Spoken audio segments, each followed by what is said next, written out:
Apakah kamu sering merasa malas melakukan hal-hal yang seharusnya menyenangkan? Mungkin bukan malas yang kamu rasakan, tapi justru tanda-tanda depresi yang sedang kamu alami. Hai semuanya, selamat datang kembali di channel Bicara Batin, tempat di mana kita bisa memahami pikiran dan jiwa untuk membawamu lebih dekat dengan versi terbaik dari dirimu sendiri. Hari ini, kita akan membahas bersama 10 tanda bahwa sebenarnya kamu mungkin mengalami depresi, bukan sekedar rasa malas. Mari kita temukan kesehatan mental bersama. 1. Kehilangan minat. Kehilangan minat adalah ketika seseorang kehilangan minat atau kesenangan pada hal-hal yang dulunya mereka nikmati atau sukai. Misalnya, seseorang yang dulu gemar melakukan aktivitas tertentu seperti bermain musik, membaca buku, atau berkumpul dengan teman-teman, tiba-tiba merasa tidak tertarik lagi pada hal-hal tersebut. Hal ini bisa menjadi tanda depresi, di mana perasaan sedih atau kosong yang mendalam dapat mengurangi minat dan kesenangan pada aktivitas yang biasanya membuat seseorang bahagia. 2. Perubahan berat badan yang signifikan. Perubahan berat badan yang signifikan dapat terjadi dalam dua arah, yaitu peningkatan atau penurunan berat badan. Beberapa orang mungkin mengalami peningkatan berat badan karena menggunakan makanan sebagai cara untuk mengatasi stres atau menghibur diri mereka sendiri.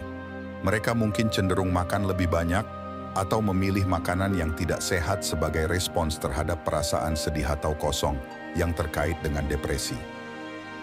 Di sisi lain, orang lain mungkin mengalami penurunan berat badan karena kehilangan nafsu makan atau energi untuk memasak dan makan secara teratur. Depresi dapat menyebabkan penurunan selera makan, gangguan tidur, serta perubahan hormon yang memengaruhi metabolisme tubuh. Kedua, situasi ini bisa mengakibatkan perubahan berat badan yang signifikan dan dapat memperburuk gejala depresi. Penting untuk mendapatkan bantuan dari profesional kesehatan mental jika mengalami gejala depresi, termasuk perubahan berat badan yang tidak diinginkan. Dengan pengobatan dan dukungan yang tepat, perubahan berat badan yang terkait dengan depresi dapat diatasi. Depresi bisa memengaruhi nafsu makanmu, baik itu menyebabkan peningkatan atau penurunan berat badan yang signifikan tanpa alasan yang jelas. 3. Gangguan tidur. Gangguan tidur sering berkaitan dengan depresi. Beberapa orang dengan depresi mengalami insomnia, kesulitan tidur, atau mempertahankan tidur yang berkualitas. Mereka mungkin mengalami kesulitan tidur atau onset insomnia, terbangun di tengah malam dan tidak bisa tidur kembali atau maintenance insomnia. Bahkan terbangun terlalu awal di pagi hari atau early morning awakening. Di sisi lain, beberapa orang dengan depresi mungkin mengalami hipersomnia, di mana mereka tidur terlalu banyak tetapi masih merasa lelah dan tidak segar saat bangun tidur. Gangguan tidur yang terkait dengan depresi dapat memperburuk gejala depresi itu sendiri, menciptakan lingkaran setan, di mana gangguan tidur mempengaruhi mood dan mood yang buruk memperburuk gangguan tidur. 4. Kelelahan yang kronis. Kelelahan kronis adalah gejala umum yang terkait dengan depresi. Pada individu yang mengalami depresi, kelelahan bisa menjadi lebih dari sekadar rasa lelah fisik, seringkali juga berdampak pada kelelahan mental dan emosional yang mendalam. Orang dengan depresi sering merasa kehabisan energi, bahkan setelah istirahat yang cukup dan aktivitas sehari-hari bisa menjadi sangat menantang. Kelelahan kronis yang terkait dengan depresi bisa dipengaruhi oleh gangguan tidur, perubahan dalam pola makan, dan ketidakmampuan untuk merasa segar atau terangsang oleh aktivitas yang sebelumnya menyenangkan. Terkadang, kelelahan kronis dapat menjadi salah satu gejala yang paling mengganggu dan menghambat perbaikan kondisi depresi. Penting untuk diingat bahwa kelelahan kronis bukanlah sesuatu yang bisa diatasi dengan istirahat lebih banyak atau memaksakan diri untuk lebih aktif. Pengelolaan kelelahan yang efektif seringkali melibatkan pengobatan depresi itu sendiri, bersama dengan perubahan gaya hidup yang sehat, seperti pola tidur yang teratur, aktivitas fisik teratur, dan perawatan diri yang baik. Jika merasa kelelahan kronis terus-menerus, penting untuk berkonsultasi dengan profesional kesehatan mental untuk evaluasi dan perawatan yang sesuai. 5. Kesulitan berkonsentrasi. Orang yang mengalami depresi sering mengalami masalah dalam memusatkan perhatian, memproses informasi, dan membuat keputusan. Mereka mungkin merasa mudah terganggu, lupa, atau sulit untuk menyelesaikan tugas-tugas sehari-hari. Penyebab kesulitan berkonsentrasi pada depresi bisa berkaitan dengan perubahan dalam fungsi otak dan perubahan kimia dalam tubuh, seperti penurunan neurotransmitter tertentu yang penting untuk regulasi mood dan konsentrasi. Selain itu, pikiran negatif dan kekhawatiran yang berlebihan yang sering menyertai depresi juga dapat mengganggu kemampuan seseorang untuk berkonsentrasi. Kesulitan berkonsentrasi ini bisa memengaruhi berbagai aspek kehidupan, termasuk pekerjaan, sekolah, dan hubungan sosial. Pengobatan depresi seringkali dapat membantu memperbaiki masalah konsentrasi, meskipun terkadang diperlukan pendekatan terapi tambahan yang terfokus pada keterampilan manajemen kognitif. Jika kesulitan berkonsentrasi menjadi mengganggu dalam kehidupan sehari-hari, penting untuk mencari bantuan dari profesional kesehatan mental. 6. Perasaan putus asa atau bersalah yang berlebihan. Orang dengan depresi sering merasa terperangkap dalam siklus pikiran negatif yang membuat mereka merasa tidak berharga, putus asa, atau bersalah secara berlebihan, bahkan atas hal-hal yang sebenarnya tidak berhubungan dengan mereka atau di luar kendali mereka. Perasaan ini bisa sangat mengganggu dan menghambat kemampuan seseorang untuk menjalani kehidupan sehari-hari dengan baik. Mereka seringkali menginternalisasi kegagalan atau kegagalan mereka, meskipun pada kenyataannya hal itu tidak sepenuhnya benar. Perasaan putus asa dan bersalah yang berlebihan ini dapat memperburuk gejala depresi dan membuatnya sulit untuk mencari bantuan atau mengatasi kondisi mereka. Oleh karena itu, penting untuk mendapatkan bantuan dari profesional kesehatan mental jika mengalami gejala depresi, termasuk perasaan putus asa atau bersalah yang berlebihan. Terapi dan dukungan yang tepat dapat membantu individu mengatasi perasaan tersebut dan memulihkan kesehatan mental mereka. 7. Perubahan mood yang ekstrim. Perubahan mood yang ekstrim pada depresi tidak selalu terbatas pada perasaan sedih. Seseorang yang mengalami depresi juga bisa mengalami fluktuasi emosi yang signifikan, termasuk kemarahan yang tak terkendali, perasaan kosong, atau bahkan kebingungan emosional, di mana mereka tidak dapat mengidentifikasi secara pasti apa yang mereka rasakan.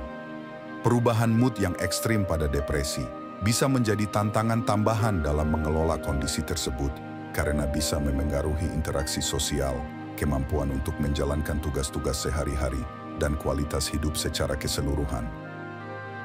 Penting untuk diingat bahwa depresi adalah gangguan yang kompleks dengan gejala yang bervariasi dari satu individu ke individu lainnya. Oleh karena itu, perubahan mood yang ekstrim bisa menjadi bagian dari pengalaman depresi seseorang, tetapi tidak selalu terjadi pada setiap kasus. Jika seseorang mengalami perubahan mood yang drastis dan memengaruhi kesejahteraan mereka, penting untuk mencari bantuan dari profesional kesehatan mental untuk evaluasi dan perawatan yang tepat. 8. Pikiran tentang kematian atau bunuh diri. Pikiran tentang kematian atau bunuh diri adalah tanda bahaya serius dari depresi yang memerlukan perhatian dan intervensi segera. Jika seseorang seringkali berpikir tentang kematian, merencanakan, atau memikirkan cara untuk melukai diri sendiri, atau merasa bahwa hidup tidak lagi layak dijalani, ini adalah indikasi bahwa mereka mungkin mengalami depresi yang mendalam dan berisiko tinggi untuk melakukan tindakan bunuh diri. Jika Anda atau seseorang yang Anda kenal mengalami pikiran bunuh diri, sangat penting untuk mencari bantuan profesional segera. Ini bisa melibatkan berkonsultasi dengan dokter umum, terapis, atau hotline krisis. Jangan pernah mengabaikan atau meremehkan pikiran tentang bunuh diri, karena ini adalah tanda bahwa seseorang membutuhkan perhatian dan dukungan segera untuk melindungi keselamatan dan kesejahteraan mereka. 9. Isolasi sosial. Isolasi sosial adalah gejala umum dari depresi di mana seseorang cenderung menghindari interaksi sosial dan menarik diri dari hubungan dengan orang lain. Mereka mungkin merasa sulit untuk menemukan energi atau minat untuk berinteraksi dengan orang lain, dan mungkin lebih memilih untuk menghabiskan waktu sendirian. Isolasi sosial dapat memperburuk gejala depresi karena kurangnya dukungan sosial, dan hubungan interpersonal yang sehat dapat memperburuk perasaan kesepian dan putus asa. Ini juga dapat menghambat kemungkinan individu untuk mendapatkan bantuan dan dukungan yang mereka butuhkan. Jika seseorang merasa enggan untuk bersosialisasi atau mulai mengisolasi diri dari orang lain, penting untuk mengenali ini sebagai tanda potensial dari depresi dan mencari bantuan dari profesional kesehatan mental. Dukungan dari teman, keluarga, atau terapis dapat membantu individu mengatasi isolasi sosial dan mengembalikan keseimbangan sosial dalam hidup mereka. 10. Rasa nyeri fisik yang tidak terkait dengan penyakit fisik. Depresi dapat menyebabkan rasa nyeri fisik yang tidak terkait dengan penyakit fisik yang jelas. Ini bisa termasuk sakit kepala kronis, nyeri otot dan sendi, sakit perut, gangguan pencernaan, atau gejala lainnya seperti ketegangan pada tubuh atau sensasi kesemutan. Rasa nyeri fisik yang terkait dengan depresi dapat bervariasi dari individu ke individu dan seringkali tidak dijelaskan oleh penyebab medis yang jelas. Penyebabnya mungkin terkait dengan perubahan dalam sistem saraf atau respons tubuh terhadap stres kronis yang terkait dengan depresi. Jika mengalami rasa nyeri fisik yang berkepanjangan dan tidak dapat dijelaskan, penting untuk berkonsultasi dengan dokter untuk evaluasi yang tepat dan untuk mengecualikan penyebab medis lainnya. Terapi dan pengobatan untuk depresi juga dapat membantu mengurangi gejala nyeri fisik yang terkait. Melalui pemahaman akan tanda-tanda ini, kamu dapat mulai membedakan antara perasaan malas biasa dan gejala depresi yang mungkin memerlukan perhatian lebih serius. Jangan ragu untuk mencari bantuan dari profesional kesehatan mental jika kamu merasa memerlukan dukungan dalam mengatasi depresi. Ingatlah, kesehatan mentalmu penting dan layak untuk diperhatikan. Terima kasih telah menonton, dan jangan lupa berikan perhatian lebih pada kesehatan mentalmu. Sampai jumpa dalam video berikutnya di channel Bicara Batin.